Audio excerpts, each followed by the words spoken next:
नमस्कार दोस्तों, welcome back to our channel. Friends, मैं आप सबका अपने चैनल स्टॉक्स फॉर लाइफ पे बहुत स्वागत करता हूं। Welcome to STFL family. DFL बस बात की जाए हैप्पीएस्ट माइंड को लेके एक बहुत बड़ी खबर हमें निकल के आ रही है। जी हां दोस्तों, खबर मैं बताऊंगा, लेकिन इससे पहले आपको पता है कि हैप्पीएस्ट माइंड ने बहुत ज़्यादा सुर्खियां बटोरी और दोस्तों मैंने कंटिन्यूसली बेसिस पे इसको कवर किया है। जब ये 500-600 के लेवल के आसपास था, उसके बाद दोस्तों मुझे भी नहीं पता था रैली इतनी ट्रेमेंडस होगी और उस प्राइस से ये 3 गुना हो जाएगा। बट कोई दिक्कत वाली बात नहीं है। जिनको IPO से मिला था गैस, उनकी तो भाई ये लक था क्योंकि मिल चुका था। लेकिन इसी बीच में गाइस यहाँ पे देखना है कि ASM लिस्ट को लेकर क्या अपडेट आ रही है। दोस्तों मैंने आपको बहुत बार समझाया है, बताया भी है कि जब कोई स्टॉक या फिर कोई भी इंडेक्स ट्रेंड पे रहता है तो उस ट्रेंड में दोस्तों जो उनके मिड कैप और स्मॉल कैप होते हैं वो बहुत ज़्यादा पार्टिसिपेट करते हैं। आपने देखा कि कोई भी IT के मिड कैप और स्मॉल कैप को उठाइए, सब ने बेतहाशा पैसे बना के दिए हैं। लेकिन इसी बीच में हैप्पीएस्ट माइंड खास इसलिए है क्योंकि हैप्पीएस्ट माइंड में जो ऑर्गेनिक ग्रोथ है ये 20% के आसपास है और उसके बाद ही हमें एक ट्रिमेंडस रैली देखने को मिली थी।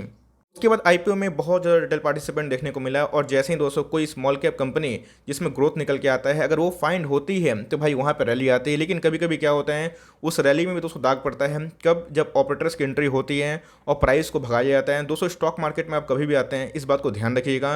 रैशनल थिंकिंग करिए दोस्तों, इरेशनल थिंकिंग मत करिए कि आपका स्टॉक का प्राइस 1 महीना में 2 महीना में 10 गुना 5 गुना हो जाएगा। नहीं दोस्तों, स्टॉक मार्केट ऐसा नहीं है। अगर आप देखें तो स्टॉक मार्केट में स्टेबल रिटर्न अगर आप उम्मीद करते हैं तो ऑफकोर्स एक सही स्ट्रेटेजी है। लेकिन दोस्तों कभी कभी पैसे बनते हैं, हमारे पैसे ही बने।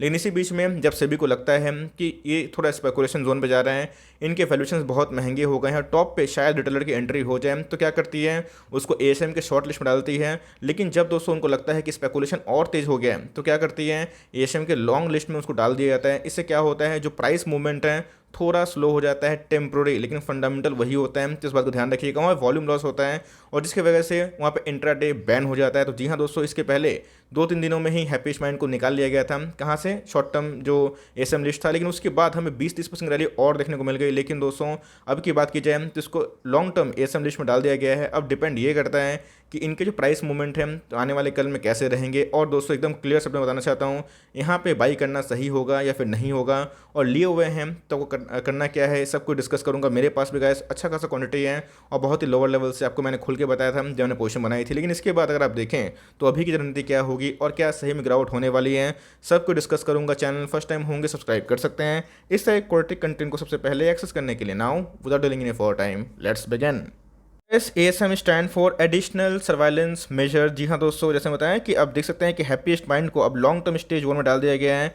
और इससे क्या होता है, इधर पे इंट्राडे बैन होता है। दोस्तों ये कभी भी बहुत सारे ऐसे निवेशक होते हैं उनको बिल्कुल पसंद नहीं आता है कि वहाँ पे इंट्राडे बैन हो जाए, क्योंकि निवेशक जो चाहते हैं, जो मोमेंटम ट्रेड करते हैं, उनको चाहिए फ्लेक्सिबिलिटी कि भाई मैं आज कर दूँ, अभी के अभी बेचूँ, फिर कल बेचूँ, ये उनके राइट होना चाहिए। लेकिन दोस्तों जब कभी भी बैन लगता है तो वहाँ पर वॉल्यूम लॉस होता है। बड़े निवेशक जो मोमेंटम बल्क बाई करने की कोशिश करते हैं वो नहीं कर पाते। सिंपल सी बात है, क्योंकि थोड़ा सा ही बल्क बाई करने पे प्राइस पंप हो जाता है और उसके बाद थोड़ा सा सेल करने पे ही प्राइस डंप हो जाता है। तो यही कहानी होती है।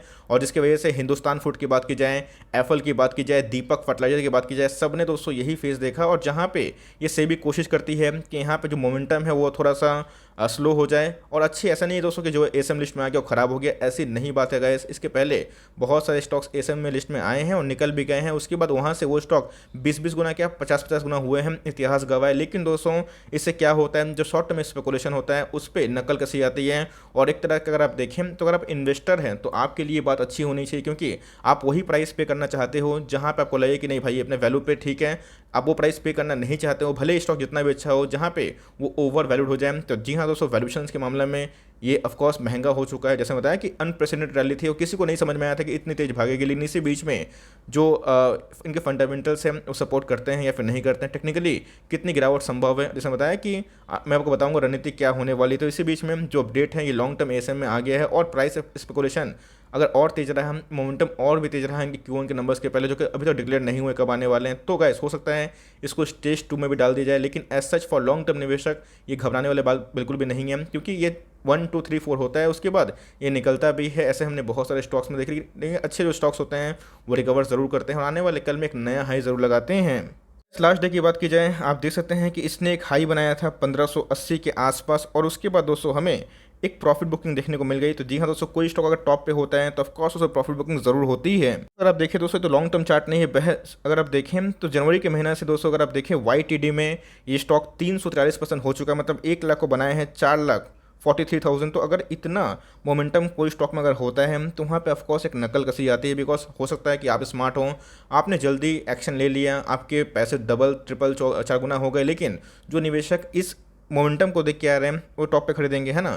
तो इससे बचने के लिए दोस्तों से भी कोशिश करती है कि सबको बचाया जाए और जो इधर पे स्पेकुलेशन हो रहा है उसको भगाया जाए, तो इसके वजह से उसको एसएम में डाला जाता है, लेकिन वो जल्दी ही निकलता भी है। तो जी हाँ दोस्तों, लॉन्ग टर्म एसएम वो थोड़ा लंबा चलता है, लेकिन इससे आपको घबराने वाली बात नहीं है अगर आप लॉन्ग टर्म निवेशक है तो।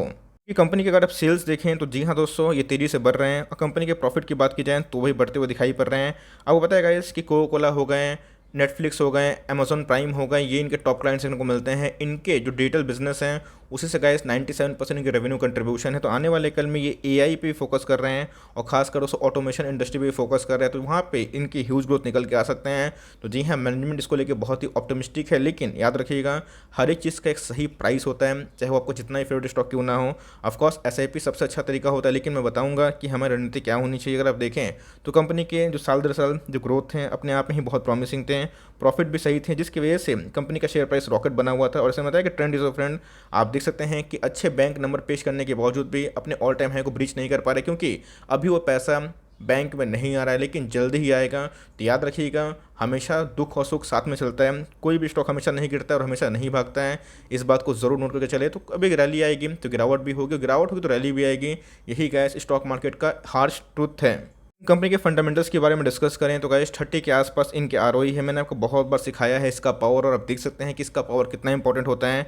आरओसी की बात की जाए 30 के आसपास है, करंट रेशो की बात की जाए वो भी एसेट्स को बताते हैं। और आप देखें कंपनी को बहुत माइनस रेट है, लेकिन वो जल्दी ही वैनिश हो जाएगा, बिकॉज जिस हिसाब से इनके मार्केट कैप बढ़ रहे हैं, जिस हिसाब से इनके प्रॉफिट बढ़ रहे हैं, तो आने वाले कल में मुझे पक्का यकीन है कि अपने आरओई को इंप्रूव करके अपने नेट प्रॉफिट को बढ़ा के ये आने वाले कल में कोशिश जरूर करेंगे कि अपने स्टेटस को ये डेट फ्री बना पाएँ।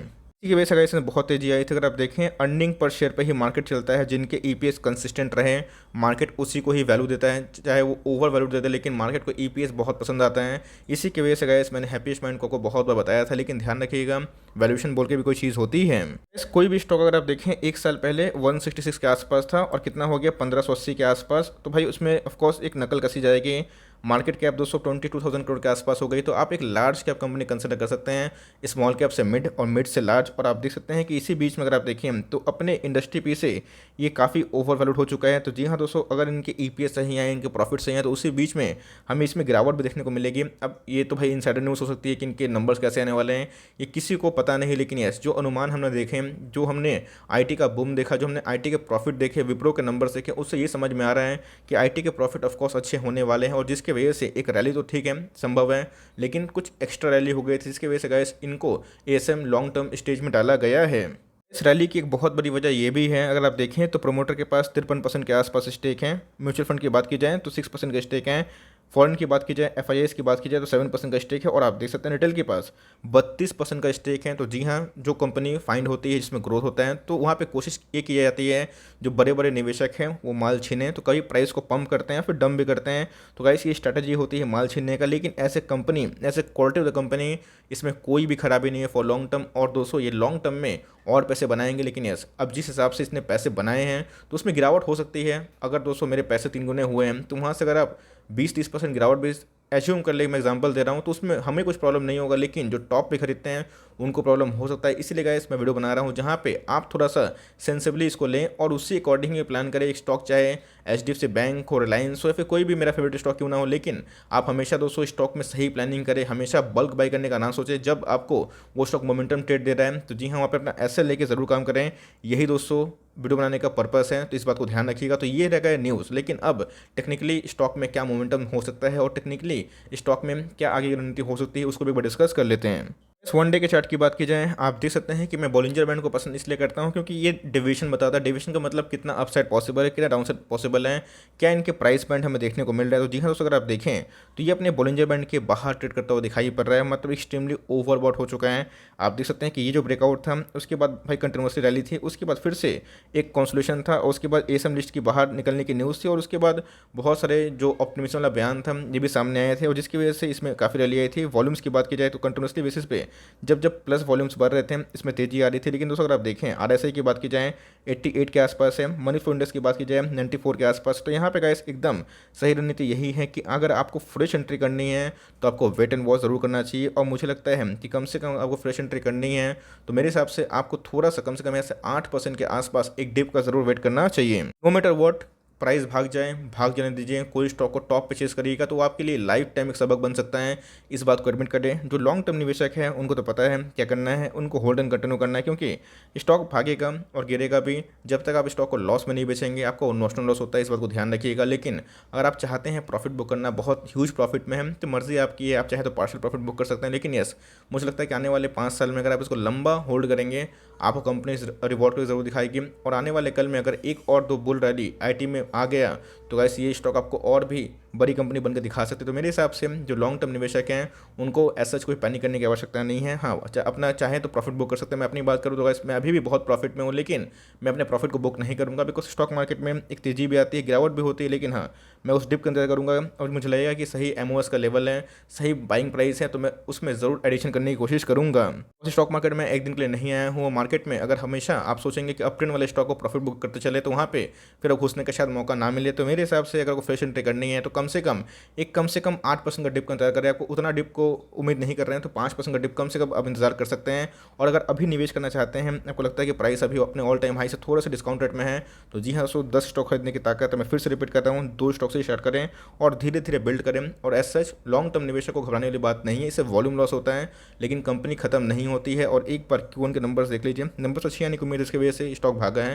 लेकिन Q1 के पहले एक हलचल तेज हो गई है। लेट्स सी कि प्राइस मूवमेंट कैसे जाता है। जैसे जाएगा दोस्तों मैं आपको अपडेट कर बता दूंगा। ये छोटी सी कोशिश थी आपको प्रॉपर गाइडेंस दे पाऊँ। आई होप दोस्तों वीडियो आपके लिए हेल्पफुल है।